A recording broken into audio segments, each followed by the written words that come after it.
आखिर कैसे गुरु घासीदास जी ने सतनाम पंथ की स्थापना की, इनकी पूरी कहानी सिर्फ 1% लोग जानते हैं। चलो मैं आपको बताता हूँ इस शॉर्ट फिल्म में। कहानी की शुरुआत होती है 18वीं सदी के छत्तीसगढ़ से।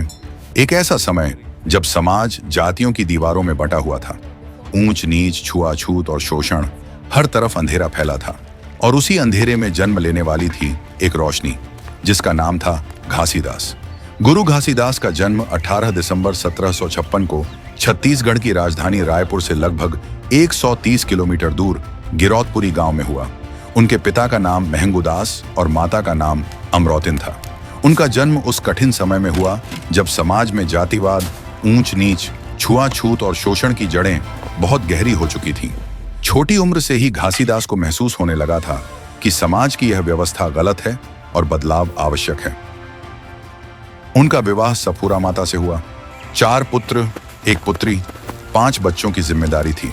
परंतु उनके भीतर सत्य की आग और भी तेज जलने लगी थी। उनकी शिक्षा को लेकर कई कहानियां कही जाती हैं, लेकिन उन्होंने किसी से शिक्षा प्राप्त नहीं की थी और न ही उनके कोई गुरु थे। वे स्वयं महाज्ञानी थे। उन्होंने ब्राह्मणवाद, मूर्ति पूजा और जाति आधारित भेदभाव को खुली चुनौती दी और कहा कि ईश्वर का रूप निराकार है, उसका नाम है सतनाम। उन्होंने दुनिया को संदेश दिया, मनखे मनखे एक समान, ईश्वर सबके भीतर है।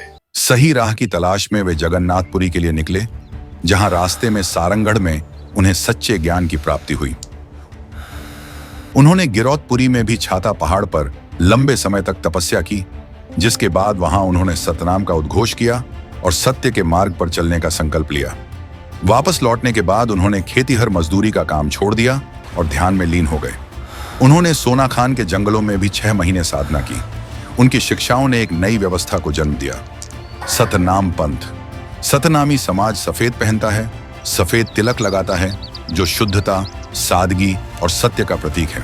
उन्होंने कहा, शराब मत पियो, मांस मत खाओ, दोपहर के बाद खेती मत करो, खेती के लिए गायों का उपयोग मत करो और मूर्ति पूजा मत करो।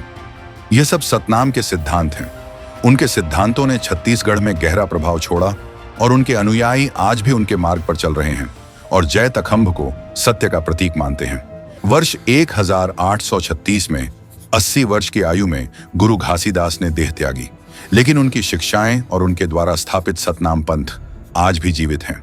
मेरे YouTube चैनल भोला साहू AI पर पूरी सिनेमैटिक वीडियो डाली है, जरूर जाकर देखो। ये सिनेमैटिक शॉर्ट फिल्म सबके साथ शेयर करो ताकि सबको पता चल सके कि हम उस धरती से हैं जहां गुरु घासीदास जैसे संतों ने जन्म लिया है। पेज को फॉलो कर लो और अगला वीडियो किस टॉपिक पर बनाऊं नीचे कमेंट में बताओ।